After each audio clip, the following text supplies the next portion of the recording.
I know that you are trying to do the right things and you've pre-washed your fabric, even ironed and pressed it out, but then you've discovered that, well, the grain line just seems off. Your edges of the fabric and selvages just don't match up anymore, and the fabric just looks twisted and warped, and you're thinking, what do I do? Well, in this video, I'm going to take you through a number of solutions that you can use to help fix the grain line of fabric after you've pre-washed it.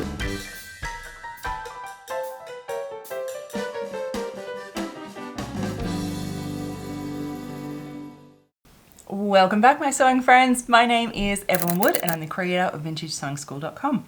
And as you know, today's topic is fixing the grain line of fabric, because you probably already know that you need to pre-wash, and I've made videos of why to pre-wash and how to pre-wash, and I'll link all those down below.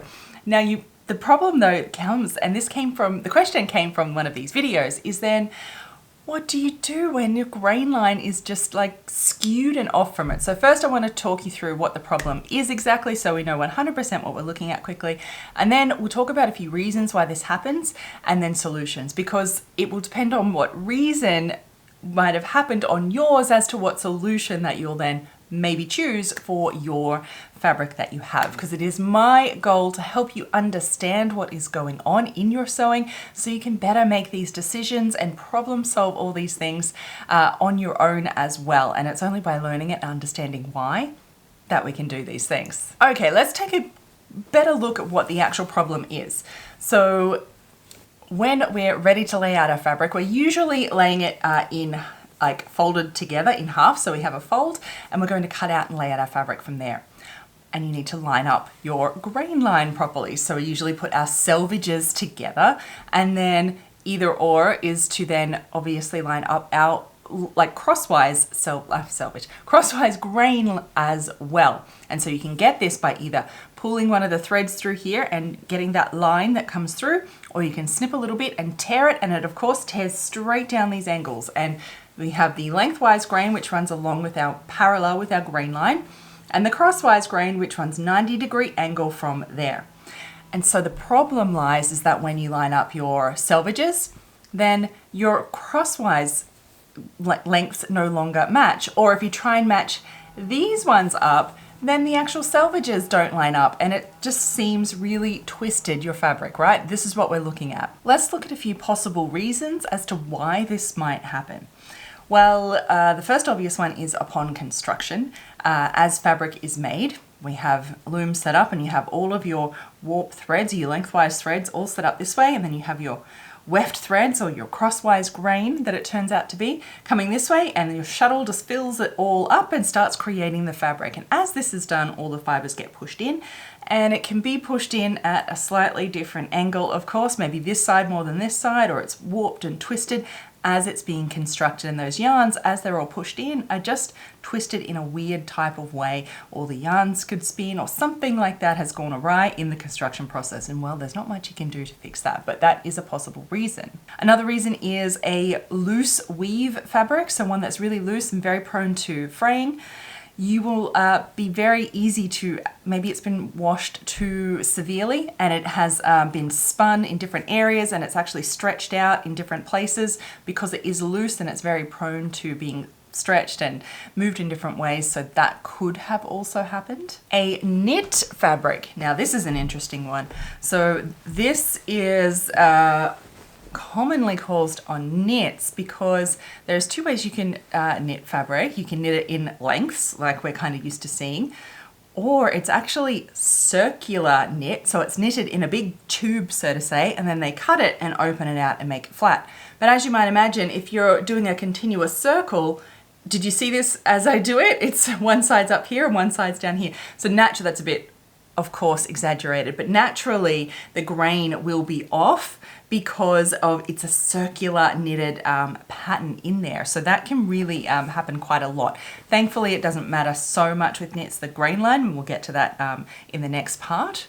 And the other reason is that maybe it has been printed. So you have, say, let's go for something really obvious, striped print, but it's actually been printed off grain. So maybe they put the design on top, you know, like printed on top, and they've they've made it slightly off, so your grain line doesn't match the prints or the stripes or something like that, that could also happen, as to why not necessarily the grain line might be fine, or maybe they're trying to elude you, maybe the stripes are off, or maybe the grain lines are off, but either one, but they're not quite lining up. So it is important to understand why, because what you do with a knit be different than with your fabric, if it has print, if it doesn't, which leads us to the possible solutions. First, let's just get a few obvious ones out of the way. You absolutely must, if you haven't already, give your fabric a really good steam and iron to get out all of the creases, and lots of steam helps reset all of these little yarns that make up the fabric, helps set them back into place and be where they should. Maybe that's all it needs. So lots of steam and an iron, absolutely, before you go anywhere else. Then maybe it just needs a little bit of manhandling to get back into grain. So I have this one here, and what I mean is sometimes you maybe just need to kind of, tell it what to do a little bit, and just readjust that grain line a little bit, and just kind of rejig and just maneuver it back into shape a little bit. That might be it. Need just to twist and turn all of those yarns that make up the fabric, just to kind of move them back into shape. Now be careful, don't be too strenuous with your fabric, of course, but maybe it just needs a little moving with steam even can help back into shape. So if you tried those and it still seems off in a twisted grain, here are some solutions.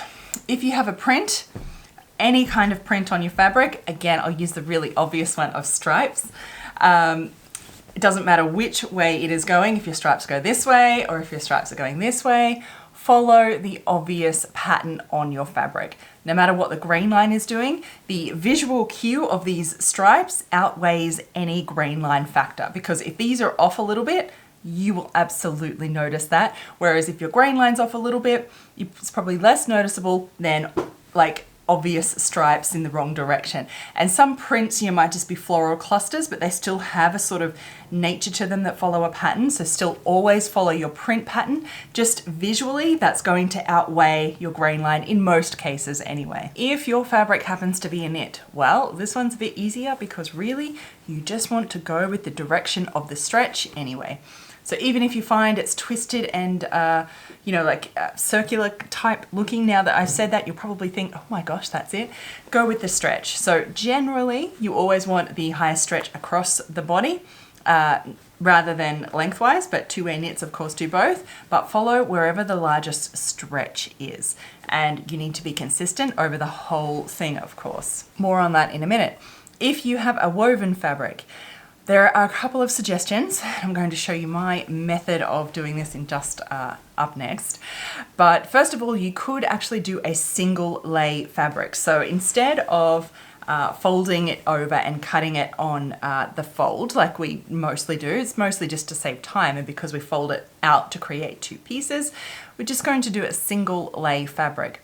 So lay out your fabric in single layer, and it just means that you'll have to manually flip each of your patterns to cut. Don't cut two of the same piece, remember? Cut one and then flip it over to create a pair of pattern pieces if it's on the fold. But you could do it on a single layer. That way you can, whichever way you decide to choose the grain, and you can do it more consistently throughout all of your pieces. And now my method that I have, and now this is what I teach all my students in Vintage Sewing School, is a little bit different. It's not for everybody or every case. So this is what I do when I'm laying out my fabric to get ready for cutting.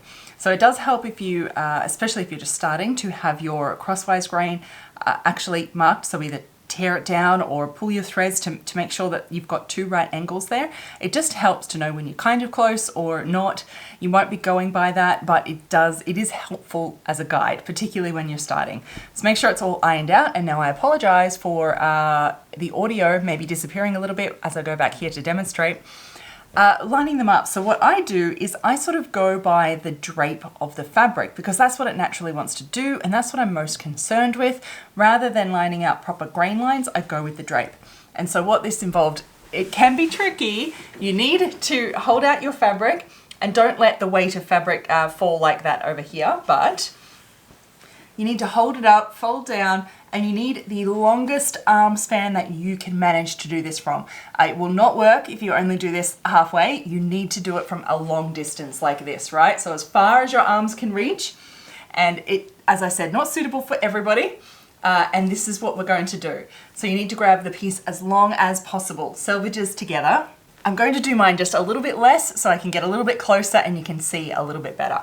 So even though you should do a full arm's width, I'm just going to make mine a little bit smaller for the purpose of this video. Okay, so here's what we do. The way that you hold this will be up to you however your fingers work, but I like to put mine in between. Basically what we're going to do is slide each layer individually through like each here. And so what I do is try and get the grain of the fabric. So you can see as I twist the top layer this way, you can see how it is skewing the drape of the fabric. And if I move it the opposite direction, I start getting weird twisty drape lines in that direction. Yeah, you can see what's happening, right? And so what I do is a balancing act. And again, you need the longest length of this possible to make this work.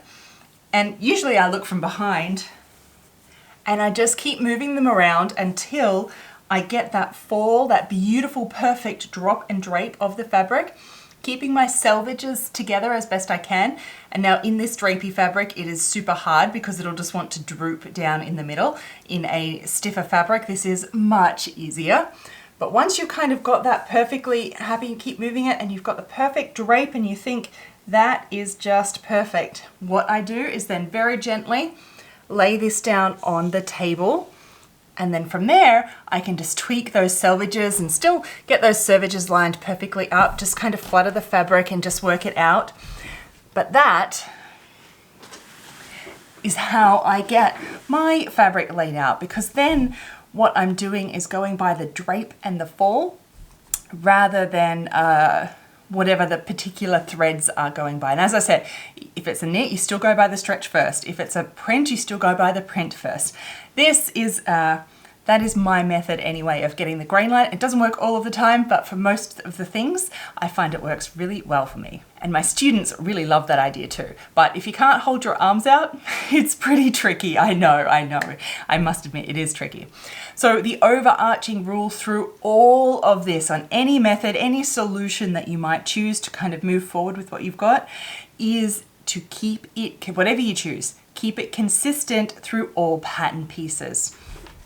So if you lay it down, you choose a different grain line, maybe you're going to go crosswise instead of lengthwise, or the knit, you're going for the stretch in a different way, make sure that all of your grain line pieces are still, whether they're parallel to the selvage or slightly off, that they are all in the same direction to each other. So all of the pattern pieces, all of the grain lines of those are all in the same parallels directions on your fabric.